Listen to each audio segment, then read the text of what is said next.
नारायण रूप संगत और सब चराचर जीव सभी के चरणों में दास का शत शत नमन।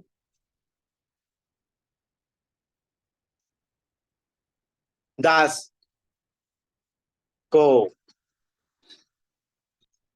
प्रभु आज्ञा में आदेश हुआ कि कुछ गुरुदेव के विचार संगत के सामने रखे हैं।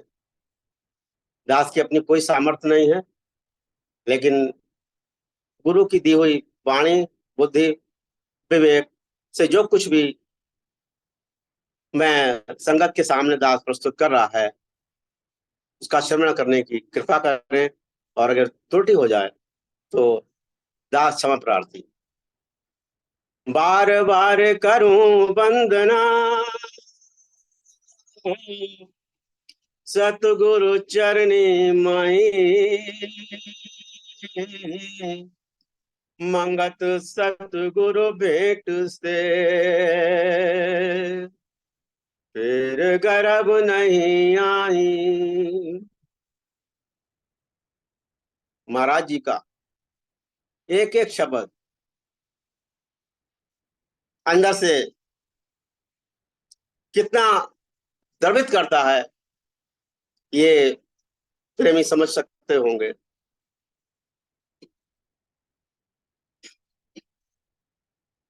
गुरुदेव के कुछ वचन उपदेशों के आधार पर जो गुरुदेव ने कहा, मैं अपने विचार दिए दास आपकी समक्ष प्रस्तुत कर रहा है।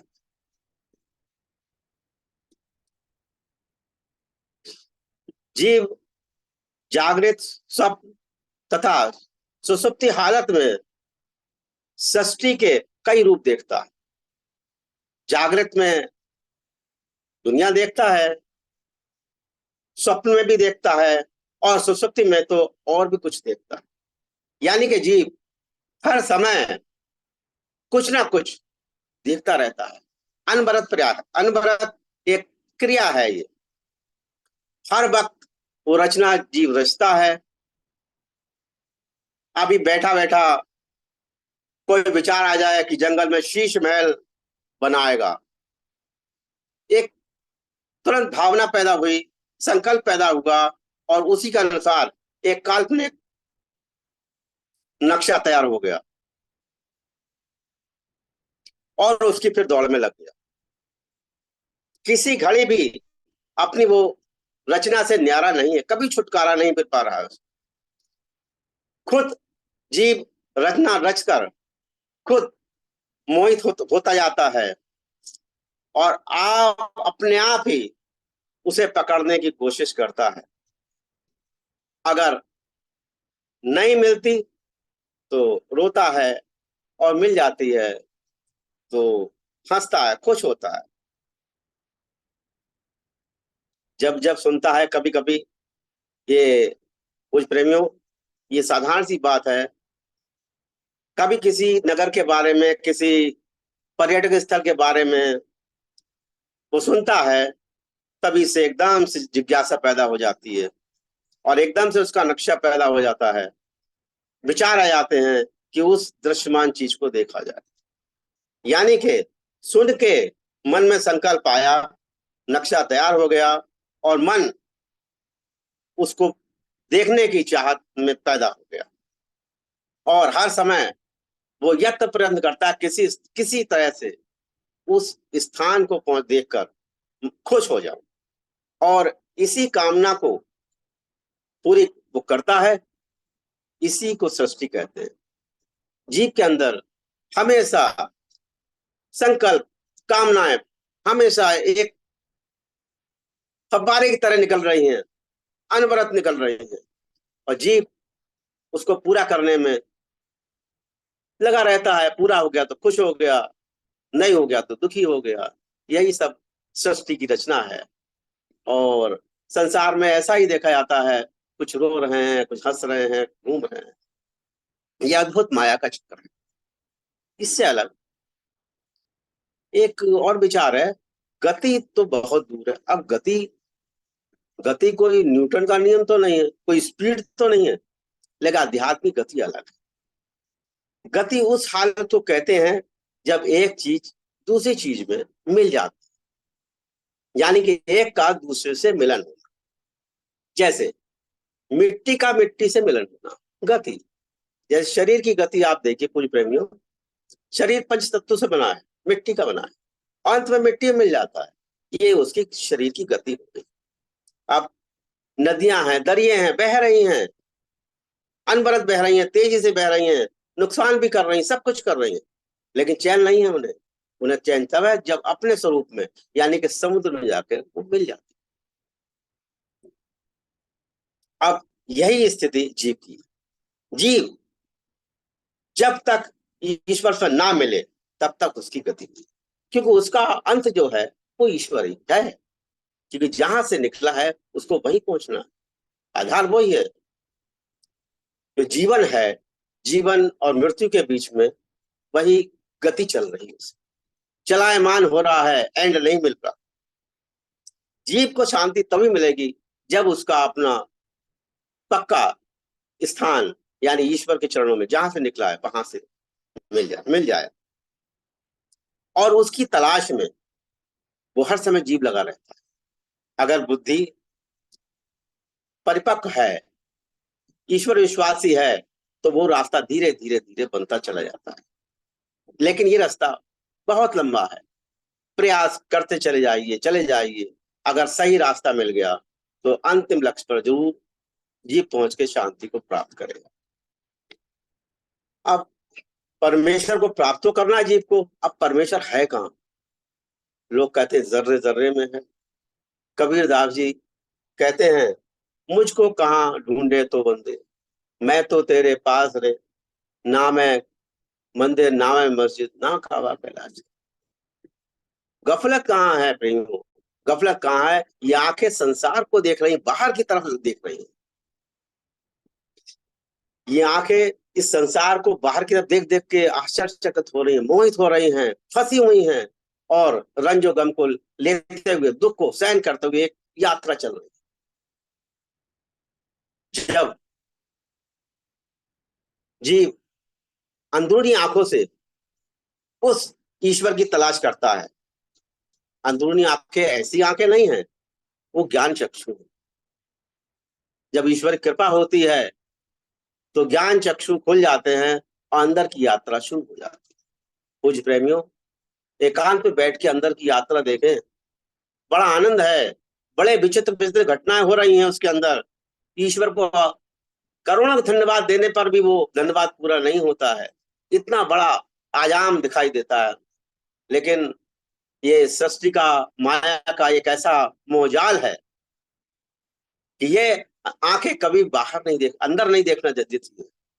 ये बाहर के रंजोगम में लगी रहती है और बाहर ही देखती है। बुद्धि भी क्या है, वो भी दुनिया को देख रही है, ईश्वर को नहीं देख रही। जिस दिन बुद्धि निर्णय ईश्वर को देखने का लगा दे तो बाहर का संसार का लोप हो जाएगा। एक ही चीज मिलेगी, या तो करतार या संसार। हम संसार में बड़ा आनंद उठा रहे हैं, इसलिए देख रहे हैं। जब तक तृष्णा खत्म नहीं होती, दुनिया बनी रहेगी, खड़ी रहेगी। एक शरीर मर गया, शरीर का व्यवहार भी मर गया, फिर दूसरे जन्म में आकर अब फिर नई रचना शुरू करो। ये अनवरत चक्कर चला हुआ है।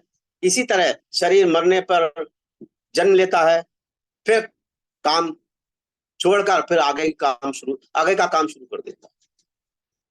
एक जन्म में कर पूरा शरीर छोड़ा, जीव ने दूसरा शरीर धारण किया, फिर वहां से यात्रा आगे शुरू।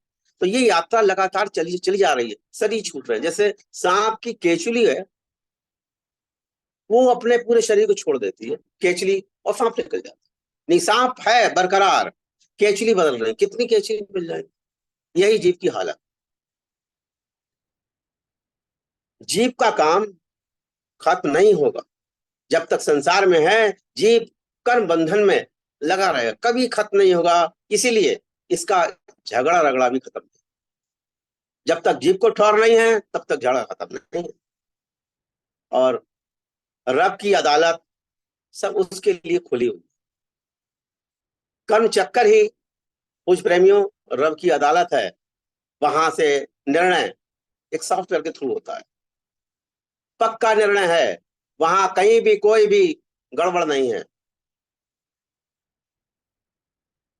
वो कहता है कि तुम्हें जिस अल्लाह रब खुदा कहता है तुम्हें जिस चीज की जरूरत है वो तुम ले लो, सब कुछ तुम्हारे लिए है। मतलब अगर तुम कत्ल करना चाहते हो तो कर दो, जब कत्ल करोगे पकड़ जाओगे, सजा फांसी मिलेगी। जब सजा मिलती है ना तो बड़ा दुख होता है, लेकिन जीव बड़ा सयाना है, चतुर है।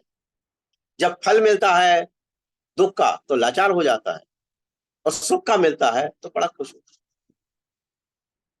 अब ये कर्म कैसे खत्म होता है? ये मन का चक्कर है। मन दिन रात किसी वक्त भी बेकार नहीं बैठता, वो कुछ ना कुछ सोचता रहता है, करता रहता है, वहां खाली रास्ता है ही नहीं, कुछ ना कुछ करता रहेगा। जब तक उसका नाचना कूदना बंद नहीं होगा उसकी गति नहीं हो सकती, वो अपने स्वरूप में नहीं पहुंच सकता। जब तक आत्मा रूपी समुद्र में मन नहीं मिलेगा तब तक उसका नाचना कूदना और ये वासनाएं ये बनी रहेंगी और दुख का स्वरूप होगा। अब जैसे आप देखिए, जैसे दरिया बह रही है, तेजी से बह रही है, अगर उसके सामने बांध बना दिया जाए तो बांध को ही वो तोड़ देगी, क्योंकि उसका वेग है मन की तरह। आगे छोटी मोटी पहाड़ियां उन्हें भी पार कर जाएगी और तबाही मचाएगी। लेकिन जब अंत में वो अपने समुद्र में अपने स्वरूप में, ये जल जल से जब मिलेगा, मिट्टी मिट्टी से जब मिलेगी, तब उसको शांत, इसलिए कहते हैं नदी नदियों को जब समुद्र में समाती है तब उन्हें शांति मिल जाती, वो अपने स्वरूप में हो जाती है। जीव की कामना कल्पना कभी खत्म नहीं होती। जब इसी प्रकार से जैसे जीव की है उसकी भी कामना कल्पना चल रही मन की तरह, उसकी कब खत्म होंगी? जब तक उसका ईश्वर से मिलन नहीं, जब तक वो जीव परमेश्वर में को प्राप्त नहीं कर लेगा, उसका जोर शोर कभी भी कम नहीं होगा। जब पूर्ण परमेश्वर रूप उसे नहीं मिल जाएगा तभी वो शांत। यानी कि जीव को शांति का यही यही एक अंतिम छोर है कि वो सत्कर्मों के द्वारा ईश्वर प्राप्ति में लगे और अंतिम अपने ईश्वर में ही जाके विलीन हो जाए। अगर वो जब तक शांति नहीं मिलती है तब तक जीव का ये रगड़ा झगड़ा दुख शोक विलास ये सब द्वंद चलते रहते हैं, उसमें कहीं कोई निजात नहीं है। हर एक जीव अपने अपने कर्मों के संस्कार देख रहा है। हर जीव, कुछ प्रेम देखिए, हर एक जीव अपने अपने कर्मों के संस्कार देख रहा है। कोई उस दुनियावी जेल में नौकरी हो रहा है। आप देखिए संसार में क्या है, सब अपने कर्मों के हिसाब से कर्म कर रहे हैं। कोई नोटों की थैली गिन रहा है, कोई अपने अपने कर्मों का नक्शा बना रहा है। लेकिन सच तो यह है, ईश्वर के दरबार में, रब के दरबार में अच्छे कर्मों से अच्छा फल मिलता है, बुरे कर्म करने से बुरा फल मिलता है। सीधी सीधी बात है, 2 to 4 मामला है। महापुरुषों ने बताया कि जो कुछ तू कर रहा है वो सब कुछ परमेश्वर देख रहा है। कहते नहीं है कोई गलत काम ईश्वर देख रहा है। और जो पुरुष प्रेमियों, जो ईश्वर भक्त होते हैं या जो ईश्वर को मानने वाले होते हैं, ईश्वर विश्वासी होते हैं, उन्हें ईश्वर का बहुत डर रहता है। इसलिए वो उनका रास्ता बिल्कुल सीधा होता है, वहां कहीं कोई गड़बड़ नहीं होती। और गड़बड़ होती है तो आत्मचिंतन होता है, फिर आत्मा अंदर से ठोकती है, फिर रोता है गलत कर्मों पे। तो महापुरुषों ने यह बताया कि जो तू कर रहा है वो सब परमेश्वर देख रहा है। तेरी बुद्धि उसे समझती भी है। जब वो समझ रही है तो तू कैसे बच के निकल सकता है? तेरी अपनी जमीर तेरी विरोध भी करती है, कभी कभी होता है, कभी गलत काम करते हैं तो अंदर से विरोध होता है, मदद भी करती है। लेकिन तू सीधे रास्ते चल, सोचना और मौके के मुताबिक कर्म करना खास बात है। अगर तू अच्छा सोचेगा तो निश्चित है अच्छे कर्म होंगे, उसका अच्छा ही फल होगा। अगर तू बुरा सोचेगा तो बुरा कर्म होगा, बुरे फल मिलेंगे। इसलिए बुरी सोच ना सोच के नेक कर्म सोचो और करो। ये सब कहाँ, सत्संग में शामिल हो तभी सोच ठीक होती है और तू नेक बन। सत्संग एक ऐसी नौका है, हजारों सैकड़ों उदाहरण हैं कि सत्संग में आके लोग कहां से कहां परम पद को प्राप्त। जीव अगर अंधकार की तरफ जा रहा है, कुछ नहीं, अगर कम कम हो जाता है, कभी ईश्वर, कभी कभी ऐसा मन होता है, पुराने कर्म होते हैं, छोटे कर्म होते हैं, तो प्रारब्ध बस कभी जीव अंधकार की तरफ जाता है, तो दूसरा उसकी क्या रखवाली कर सकता है, आप बताइए। बुद्धि तो ईश्वर ने दी है, विचार ही तो दीपक है। जीव अंदर से कहता है किसी भी चीज को ना उठा, मगर उसकी परवाह नहीं करता, उठा लेता है। अंदर से अब आत्मा बोलती है कि भाई ये चीज मत उठाओ, लेकिन दूसरा मन जो है वो लालच देता है, उठवा लेता है। जो भी हक की चीज या ना हक की चीज जो भी जीव करता है, उसको पता रहता है मैंने अच्छा किया है या बुरा किया है। अपने पराये का भी उसको पता रहता है। इतनी तो जानवर के अंदर भी अकल होती है। कुछ प्रेमियों, बैल की मिसाल ले लो, दो बैल इकट्ठे बंधे हों, उसमें एक ताकतवर हो तो क्या होगा, और सामने चारा डाल दिया जाए तो ताकतवर जो है कमजोर सा चारा खा जाएगा। और भैंस का जब तक भरपेट खाना ना खिलाओ तब तक वो दूध नहीं देती। इसका मतलब उसमें भी समझ है अच्छे बुरे की, हर चीज की। अब कोई बाज है, हर वस्तु हर जीव सब स्वार्थ में है और सब अपना अच्छा बुरा समझ रहा है। अब आप देखिए, बकरी है, बकरी अपने बच्चों को दूध पिला रही, सारी बकरियां एक सी हैं। अपनी बकरी जो का बच्चा अपनी माँ को पहचान रहा है, बकरी भी अपने बच्चों को पहचान रही है, वो अपने बच्चों को दूध पिला रही है। अब बकरियों के झुंड में चार छह बकरी उसी उसी साइज की उसी कलर की आ जाए, वो हम नहीं पहचान पा रहे हैं, लेकिन वो बकरी की जो माँ है, बच्चे की जो माँ है, वो पहचान लेगी, वो दूसरे को दूध नहीं पीने देगी। आप गायों में देख लीजिए, आप जो मालिक दूध निकाल रहा है उसको वो लात नहीं मारती है, क्योंकि वो पता है ये मैं खाना खिला रहा है, हमारा पोषण कर रहा है, हर चीज कर रहा है। दूसरा आदमी अगर दूध निकालने जाएगा उसको लात मार देगी। इसका मतलब अच्छे बुरे की समझ तो जीव में भी।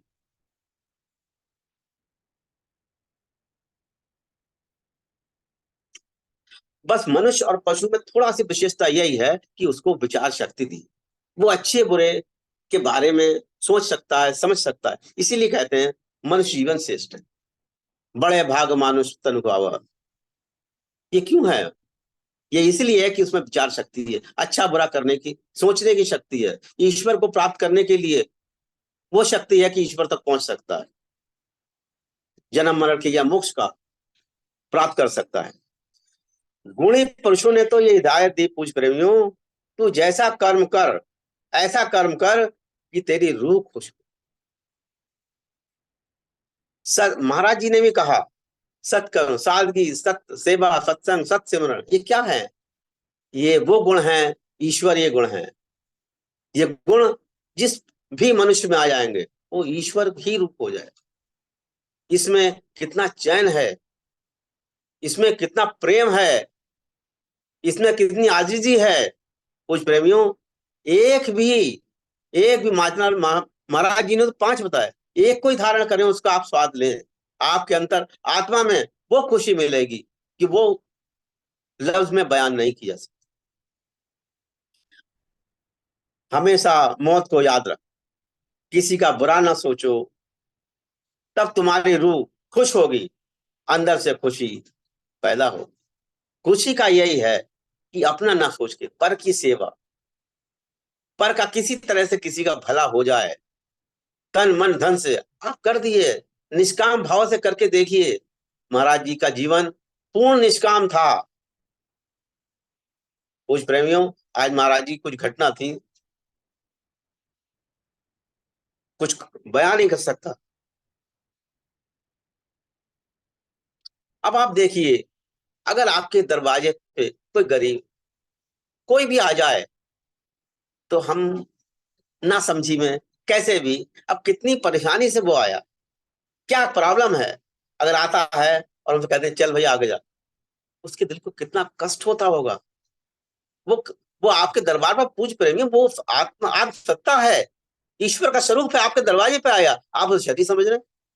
वो आपके दरवाजे पे आया, ईश्वर ने भेजा है आपके पास, आप उसकी हेल्प करो, उसको आप शब्द मत बोलो। अगर वो रोटी चाहता, रोटी कुछ जो आपके बंद पड़ता है उसे दे दो, नहीं तो उससे हाथ जोड़ लो, भाई आज हमें क्षमा, किसी का दिल मत दुखाओ।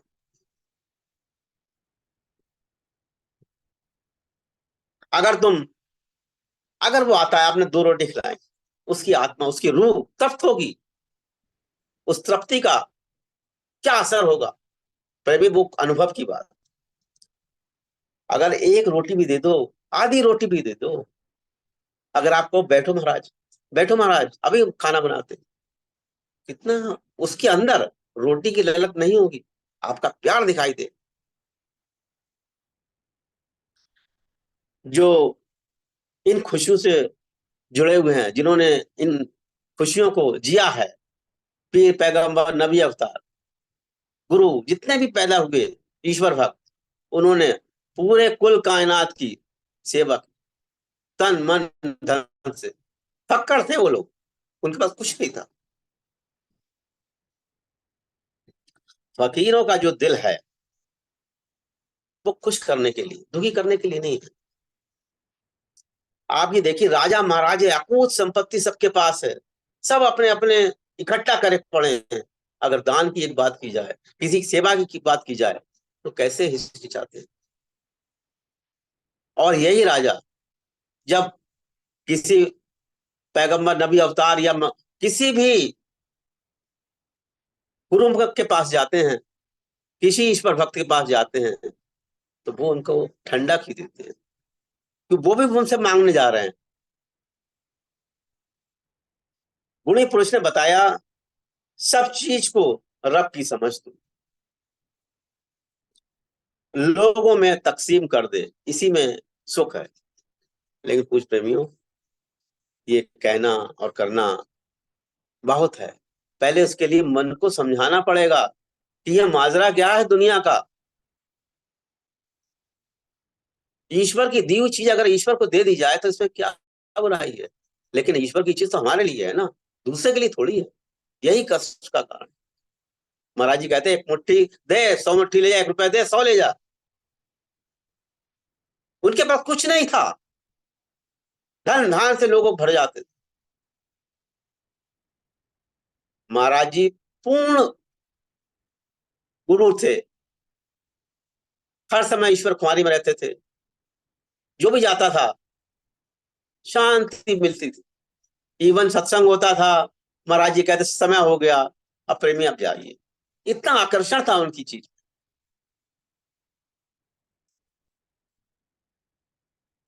अब संत कहते हैं, तेरा शरीर 2.5 हाथ का है, इसके अंदर कितनी सारी तृष्णा भरी है, और तृष्णा पूरी नहीं हो रही है, और कितना तो लाचार हो रहा है। अरे तृष्णा पूरी कर लो, लाचारी खत्म कर लो। लेकिन लाचारी बिचारी कहाँ हो, एक थोड़ी लाइन लगी पड़ी वहां तो।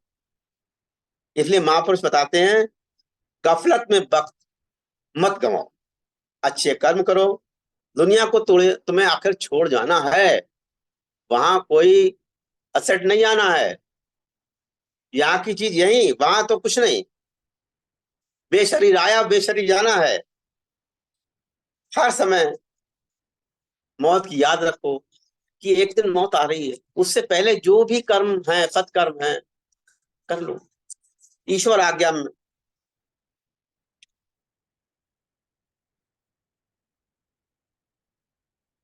जिंदगी जो मिली है कुछ समय की है, उसका कोई एंड नहीं है। किसी को 10 साल, किसी को 20 साल, किसी को कुछ नहीं पता है। ये सोचो, मौत की याद महाराज जी ने क्यों की, कि आज आ जाए, अभी आ जाए, कुछ पता नहीं है। इसलिए जब तक मौत की याद आएगी, आदमी सत्कर्म करना, अच्छे कर्म करने से आत्मा अंदर से कुछ प्रेम में खुश होती है। अगर आत्मा अंदर से नाराज हो जाएगी तो बाहर कोई खुशी नहीं मिलेगी। खुशी तो अंदर है, और वो कर्मों से। जिस नियत से तुम दूसरे को देखोगे, उस नियत से वो तुम्हें देखेगा। यानी कि शीशा है, जैसी बॉल फेंकोगे वैसी है, जैसा देखोगे वही अक्ष आपको दिखाई देगा। वहां ईश्वर के दरबार में बिल्कुल साफ सुथरा मामला है, जैसा कर्म करेगा वैसे फल देगा। वो नेटवर्क है, उसे भी कुछ नहीं करना है, वो पड़ूगा सॉफ्टवेयर। तो दुश्मन से अगर दुश्मनी करोगे तो प्यार करेगा, मुझ पर भी वो दुश्मनी आएगी। अगर मित्र को मित्रता की तरह देखोगे, मित्र बन जाएगा। हमारे अगर तुम सुख को ख्वाहिश चाहते हो तो सुख तो ईश्वर के चरणों में है ना। तो ईश्वर का लड़ पकड़ लो, यानी कि पल्ला पकड़ लो बस। इसके अलावा बिल्कुल छोड़ना नहीं है, उस पर रास्ते पे चलना पड़ेगा। वो श्रद्धा और विश्वास जिस दिन पैदा हो गया, रब रास्ता बना दे। जब रब के प्राण हो जाओगे, तुमको खुशी हुई खुशी मिलेगी। पूज महाराज जी रब के प्राण थे, ईश्वर मूर्ति थे, कहते थे आनंद की बाढ़ आ रही है। वो आनंद क्या है, वो महाराज जी खुद ही अनुभव करते। वहां कोई रंज गम था ही नहीं, क्योंकि उनके लिए पूरा संसार, पूरी दुनिया, पशु पक्षी सब एक ही थे, सभी आत्म स्वरूप थे। तो इसीलिए कहते हैं कि महाराज जी के जीवन को देखो, उन्होंने क्या क्या आदर्श प्रस्तुत किए, उनका जीवन कैसा था। कम से कम उनके जीवन को देखकर हम महाराज जी को जानते तो हैं, लेकिन मानते नहीं ना। एक बात भी मान ली तो महाराज जी के लिए इससे बड़ी कोई खुशी नहीं होती।